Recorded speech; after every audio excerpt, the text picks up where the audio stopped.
Well, the hot weather has started to die down in the UK, so I think it's alright to go back inside and play some games. I have spent virtually every day in the past week trying to get past the first level in this game, and I've yet to do it. I'm not sure who playtested it, but if they ever saw anything past the hoverboard section without using the cheat code, then hats off to you.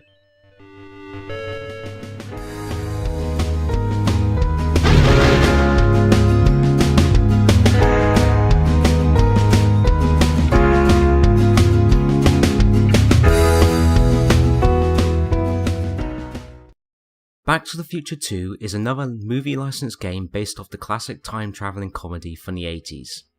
A personal favourite trilogy of mine. There were various versions of this game for the Amiga, Amstrad CPC, Commodore 64, DOS, ZX Spectrum, the Sega Master System, and finally this Atari ST version developed by Mirrorsoft and published by Imageworks in 1990. The game is a one-player experience that follows the movie fairly well. Level 1 sees you on your hoverboard as you're trying to avoid Griff and his gang. Level 2 is sort of an overhead stealth puzzle game, where Marty is trying to sneak around his future self's home, trying not to get caught in order to rescue Jennifer. Level 3 sees you in an alternate 1985, where it's presented as a 2D action game. Think of it kind of like Bad Dudes vs Dragon Ninja, just nowhere near as good. You basically have to punch and kick everybody out of the way, however a lot of the time the enemies simply walk off on their own accord. Level 4 is the Enchantment Under Sea dance, which technically doesn't actually happen to this Marty in the movie, even though the scene is there.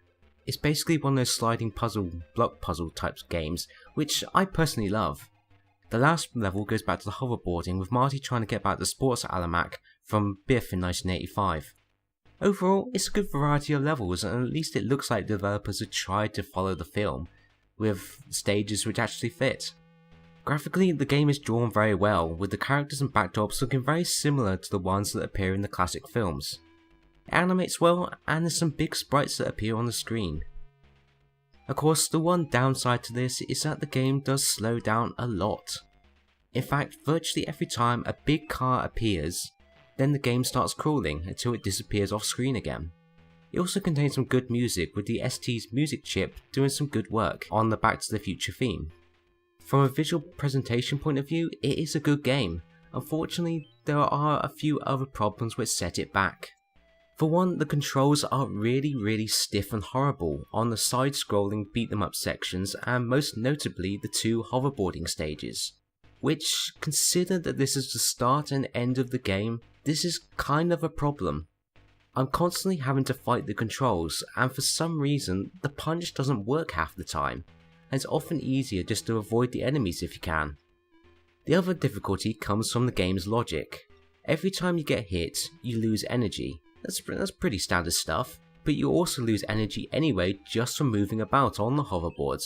So if the game decides not to drop the orange peas which refill your energy, and these seem to drop at random, then you will almost certainly die, and there's nothing you can do about it. It's often complete luck if you make it through a section, and if you do die, you're sent back to the start of the previous checkpoint rather than continuing on from where you died.